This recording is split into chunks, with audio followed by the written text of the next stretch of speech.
Assalamu alaikum. Welcome back to Medina Farm. Today is the second day of Ramadan, and that is a religious month for us in which we fast and try to get closer to God and work on eliminating some of our sinful or bad habits. I thought I'd share what's going on here at the farm. It's early spring. It's kind of chilly today. It's right around 37 degrees. So just a little bit chilly, but I'm really excited about spring and planting season. And this is actually one of my most favorite times of year to be on the farm. There's a lot of new babies being born. I love newborn babies.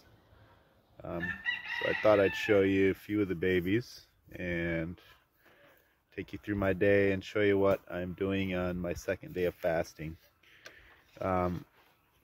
First off, I'll explain a few things about fasting. Ramadan is the 9th month of the Islamic calendar, and every year on this month, Muslims across the world, a third of the world's population is Muslim, by the way, in case you didn't know. Muslims across the world fast during this time, and we try to remind ourselves of God and increase our spiritual walk at this time. The reason that we fast is obviously it's part of our religion. It's one of the pillars of our faith that we fast every year at this time. And the benefit of fasting is that it teaches us self-control. We're practicing for 30 days to have self-control, and to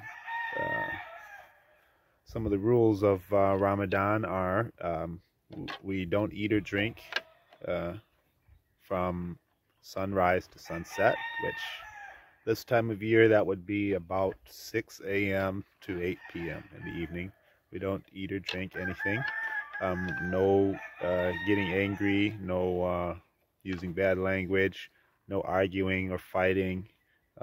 All these things would make your fast null and void. So we struggle for 30 days to be on our best behavior and to follow all the rules of the religion and to repent and ask God to forgive us and try to increase our spiritual walk. So it is a little tough, but you know, it can be done, and it's helpful to have the support of your community, you know, to know that everybody in your community, everyone's fasting together. And usually at the end of the day, especially on the weekends, we get together in our meeting house, our community center, and have a potluck meal together and break our fast together. I usually don't go. Actually, they usually have a potluck every day, but I usually don't go every day. I usually go maybe Monday and maybe like 2 days a week, and then on the weekends for sure to go and fellowship and hang out with everyone, breaking their fast together and so on and so forth. This is also a time where we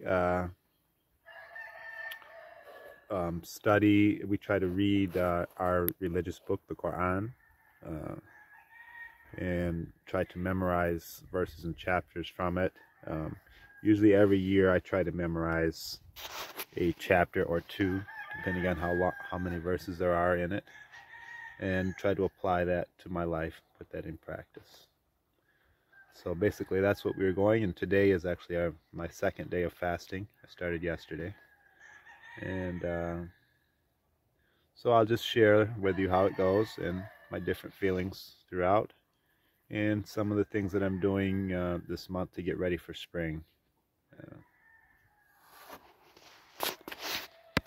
Another thing too about fasting, we feel that we are emulating Jesus Christ. A lot of people well, some people may not realize that actually Jesus is very important to us, and is, you know, part of our religion to believe in Jesus and to respect him, to love him, and we try to emulate him. Of course, we would differ with Christians in the belief that Jesus is God. We believe God is one, the Creator, and that Jesus was a messenger of God that was sent to mankind as an example to how to live, but not to be worshipped. He called people to worship God alone, and so we try to follow his example and his teachings and worship God alone. And if you're a Christian, you would know too that Jesus also fasted for 30 days. It's recorded in the Bible. I'm not exactly sure where, but it is recorded that he fasted for, I think according to the Bible, 40 days. But we believe that Jesus was observing Ramadan when he did this, and so we try to emulate him in the same way by fasting for 1 month and not eating or drinking water during the daylight hours.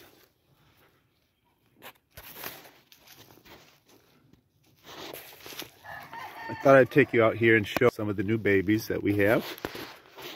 I'll start off with the sweaters, since they were first. This hen actually stole the nest on me. I saw she had eggs in there, but every time I checked on her, she wasn't sitting on the nest. And then one day I went in there and she had chicks. So apparently every time I got close, she must have jumped off the nest. And then when I left, she'd come back.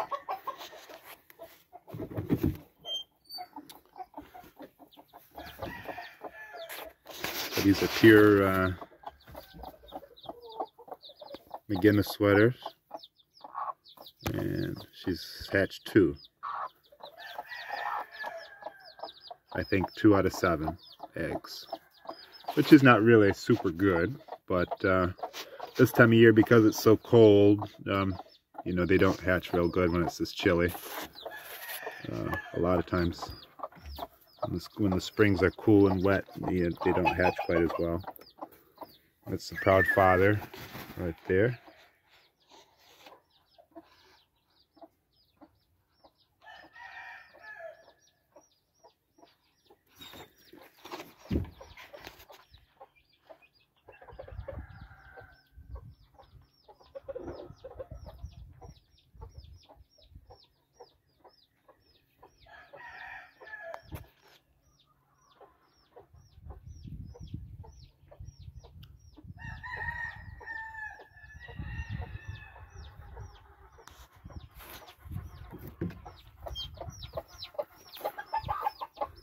Of course, one thing, if you don't know much about game chickens,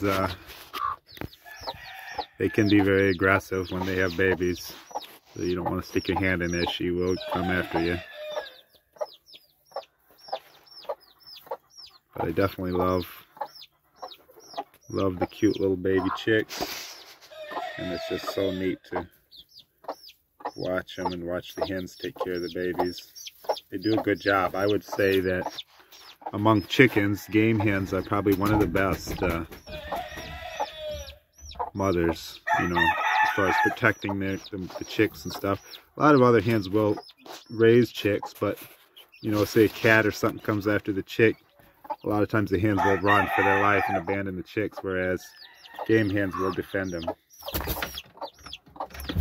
They'll come right out. I've seen them chase even a dog away.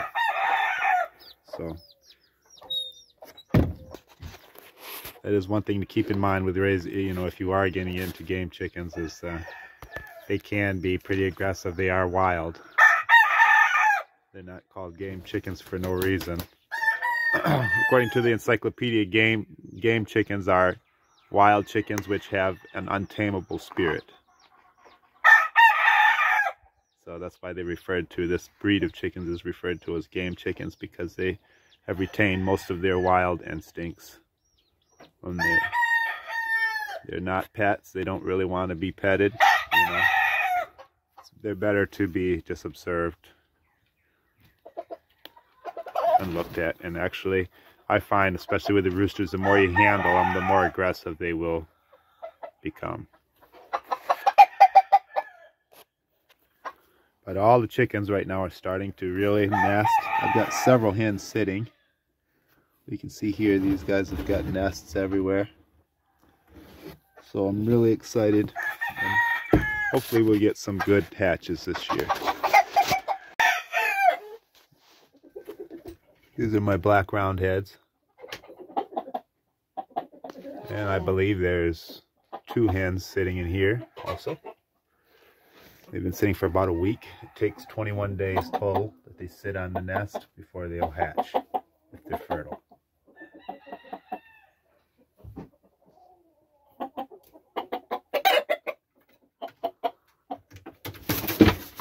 Because this rooster is a good example of how mean game chickens, or how aggressive I should say, game chickens can be.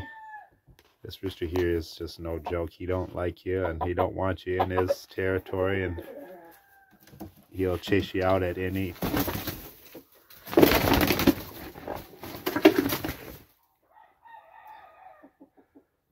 He will chase you out.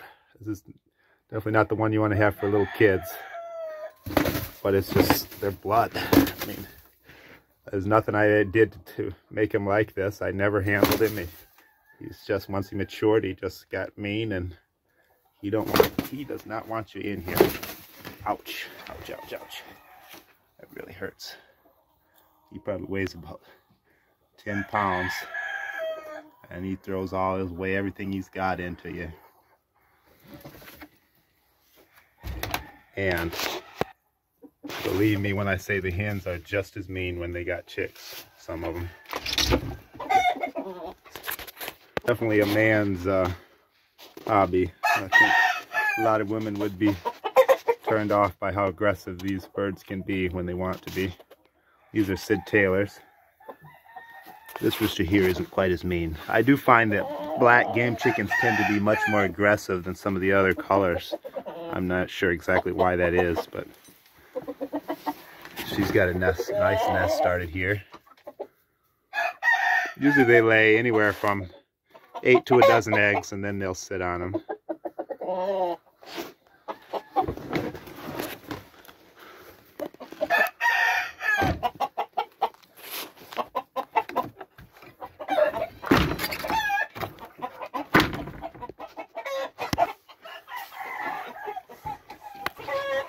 All right, I caught him because he just don't want me to be in here. I need to hold on to him so they don't just keep battering the crap out of me while I'm showing you guys.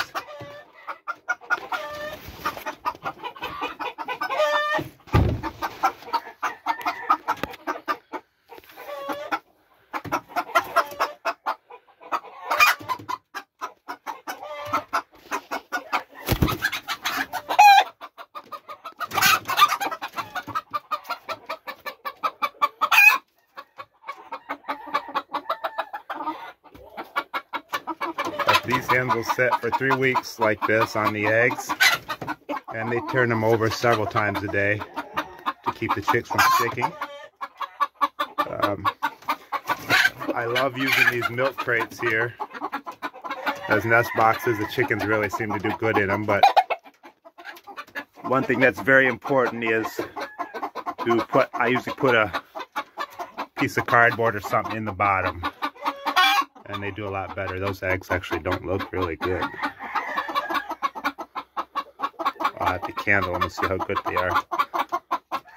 But if you do use milk crates for nests, it's really important to put a piece of cardboard or something in the bottom of the nest so that the eggs will stay warm while they're trying to sit on them and hatch. Just a little tip. I'm going to throw this guy back in there so I can show you the rest of the babies.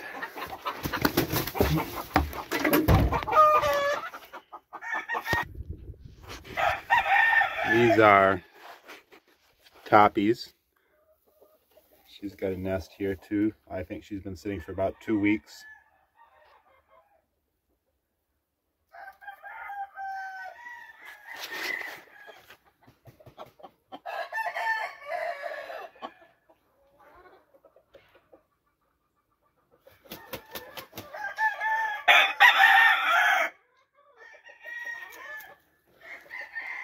Doesn't look like the other hen has made any nest anywhere, as far as I can see. And I think that this hen will be the next hen to hatch.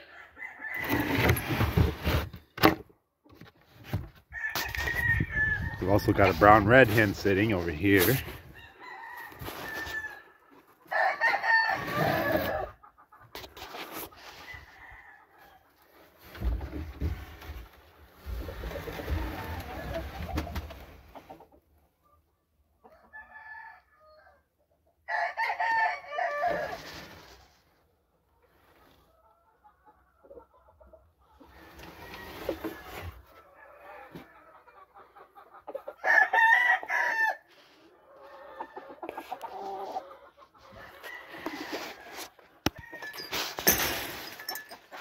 And I've got a Kelso hen sitting here.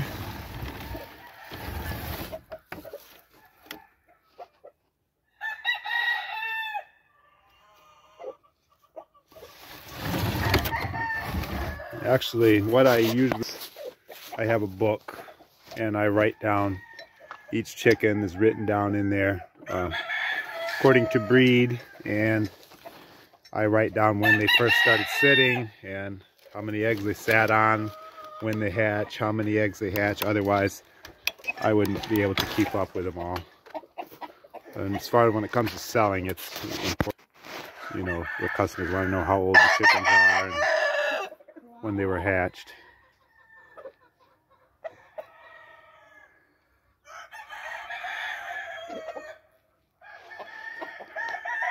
So that's one way I keep track of everything, is by keeping a diary and writing down every chicken, when it was born, who the parents are, where they came from, what bloodlines they have. And then I have a little graph that I fill in for each hen when they start sitting, and so I know who the lineage of the chickens. Doesn't look like there's any more real close to sitting at this point.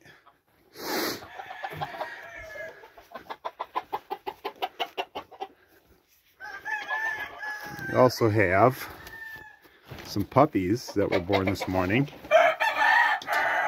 from Roxy. She had puppies. Can we see your puppies? Hmm? Can you see your puppies?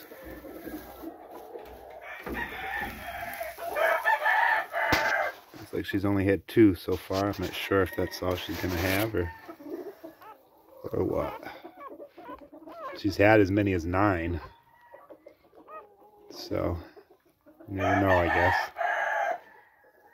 I know she's got 2 this time anyways.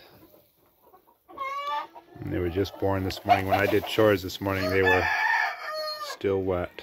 So she just had them a few hours ago now.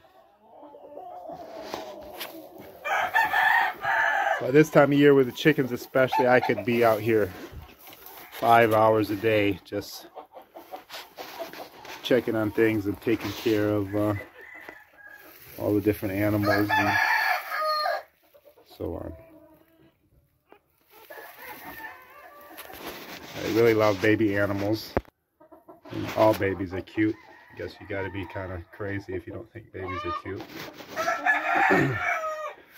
But so far, those are some of the first babies that we have. The goats should be having kids pretty soon as well. They should be freshening within the next 2 or 3 weeks, maybe less. I figured about April. First couple weeks of April, they should be freshening. So hopefully I'll have some baby goat kids to show you as well pretty soon.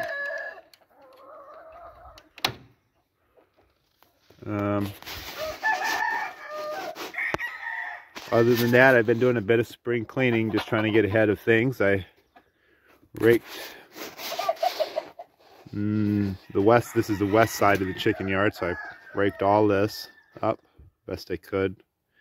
And I trimmed some of the trees around there, the fly pens here. This tree here is, I'm not really sure what kind of tree it is. It's got thorns on it. It's kind of a pain. Every time I walk under it, it pulls, my hat gets caught in it and it pulls it off. So I trimmed it up a bit so I can walk under it without it grabbing a hold of my head. Yeah, but the reason I tolerate it, because in the summertime, this bush gets a whole bunch of white flowers on it. It's really pretty and it looks good with the, you know, the chickens and the white flowers, and it smells good.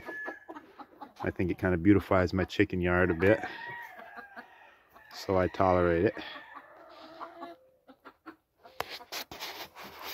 Guess we could check and see if any of these guys got any nests going.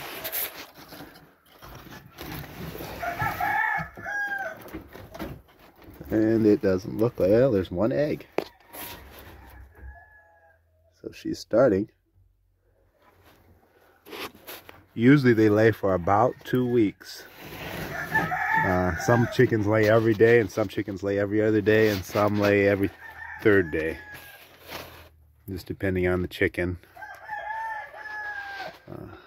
But usually they'll lay for about 2 weeks till they have around anywhere from 8 to a dozen eggs, and then they'll just decide they can't part with them and they'll sit on them.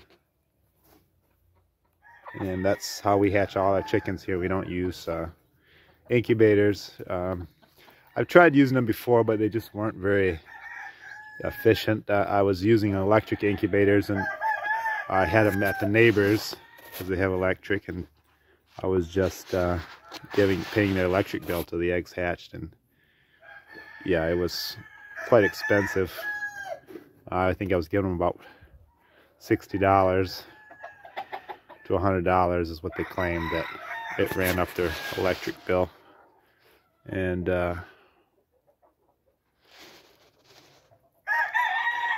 let's check the hatch and see if they got anything. Any eggs in there.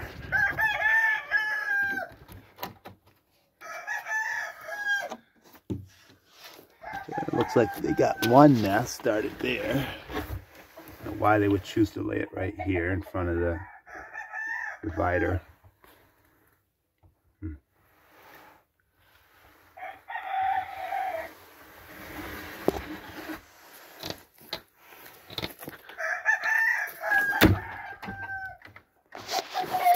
It does take quite a bit of management. You got to kind of keep a close eye on them because things happen. Sometimes one hen will steal the other hen's eggs, or maybe sometimes both hens will lay in one nest and then one hen will sit on them, and then they'll fight over who gets to have the nest, and the eggs get broken. So most of my breeding pens, I call them fly pens, most of them have dividers in them so that once the hen hatches, I can close off a section of it, and then they can have that just for privacy to raise their own chickens and not have to fight with the other hens over it. They're very aggressive birds in that regard. They pretty much fight for everything. The hens fight over the nests. The roosters fight each other for territory, but it just makes an interesting glimpse of, you know, wildlife close up kind of thing. See how they operate is very, to me, it's very intriguing. It's one thing I really love about game chickens. They're very independent and brave species of chicken, and you know, you're not going to stop at nothing if you're 10 feet tall or, you know, 20 times their size. If they don't want you in their territory, they'll do their best to chase you away. And I always admired the courage for such a little creature, you know, to have the courage to stand up to something 10 times their size. You know, it takes a lot of courage. So my plan as far as spring cleaning, I've raked the whole west side of the chicken yard over there, and I've raked over here, just trying to make things look neater and be able to cut the grass out here. I plan to bring my team in here and disc this whole area up so that the grass can grow better. I still have, that's about where I stopped, so I still got to rake from there back to the tree line.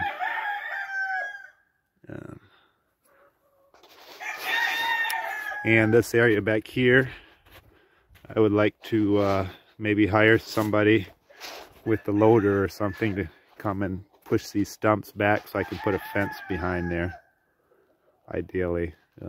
Last summer I did have a few predator issues where they were coming out of the woods and getting some of the young chickens that I had in these cages here. So I'm hoping to be able to clear that up and eliminate that problem.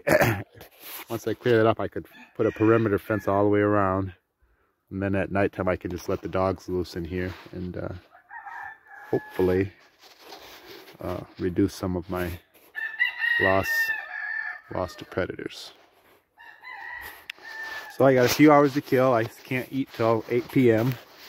and I thought I'd take my time and do a bit of raking out here, and we'll go from there.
So this is what I've got done. Raked these 3 piles here, 4 piles.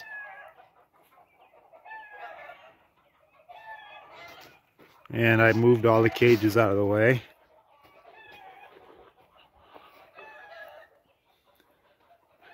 I was hoping to actually go all the way to the tree line, but I'm just I don't have any more energy. I've been fasting for I think 13 hours now. So I just am beat. I'm gonna have to go rest, I guess. I can't hardly continue on. I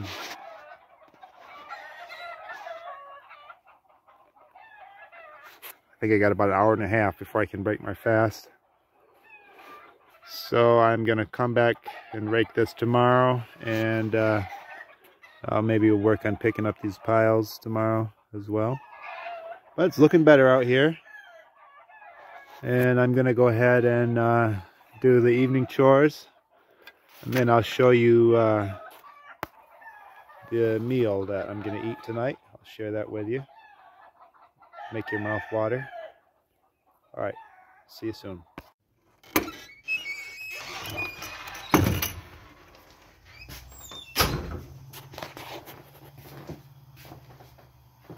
So traditionally, according to our religion, we break our fast with dates. So usually we have a setup like this, and we just sit here for the last few minutes and wait for the time to break our fast. We usually use dates and juice to break our fast. It's just fruit juice. I believe it is guava. And we usually just chill here and do some silent prayers, some supplications, and wait until time to break fast.